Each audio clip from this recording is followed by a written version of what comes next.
As the political landscape shifts, with Republicans and the Trump administration moving toward the elimination of diversity, equity, and inclusion programs, a compelling question arises: what should replace these initiatives?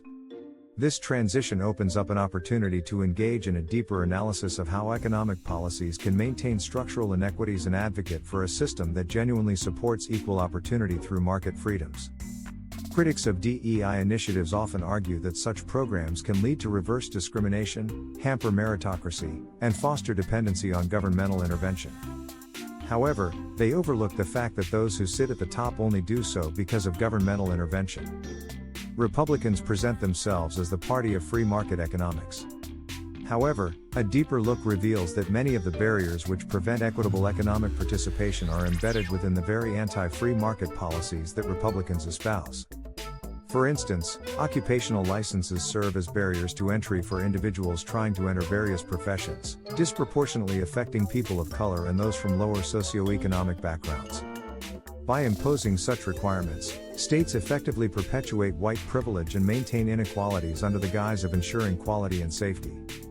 When the marketplace restricts access to professions through licensing and other regulations, it functions contrary to the notion of a truly free market. The government should not be in the business of choosing winners and losers. The power to license is the power to destroy. In a genuine free market economy, licenses would come from the consumer, not the government. Merit, skill, and opportunity should dictate success. Thus, eliminating unnecessary barriers, unless they are narrowly tailored to serve a compelling state interest, should be a priority.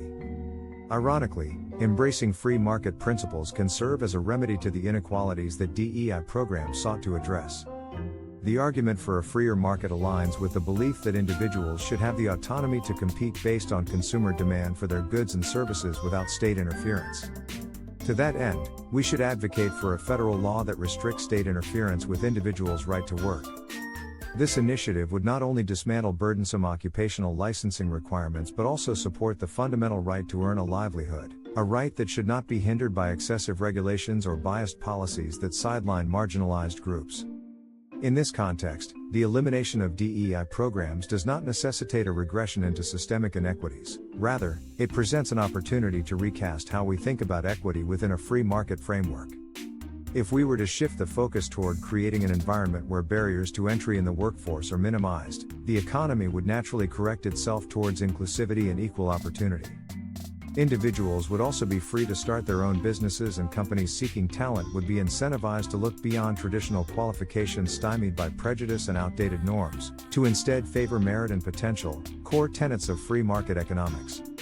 When unfettered by regulatory restraints, businesses can thrive by tapping into the full scope of available talent, leading to innovation and growth that benefits society as a whole. In light of these points, it is crucial for policymakers, business leaders, and advocates of equity to recognize that the current economic policies often do more harm than good in maintaining systemic privilege.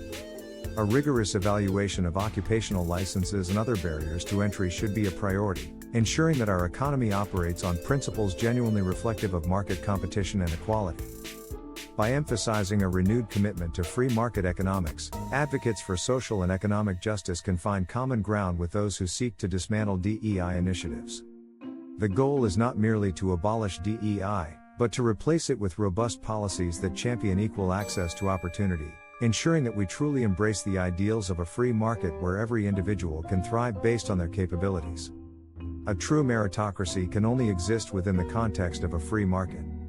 If there were no laws which criminalize one's ability to work without passing racially biased aptitude tests and obtaining licenses from the state, there would be no need for affirmative action. Affirmative action has only been necessary to address government-imposed inequalities. Without a free market, merit-based arguments fall flat.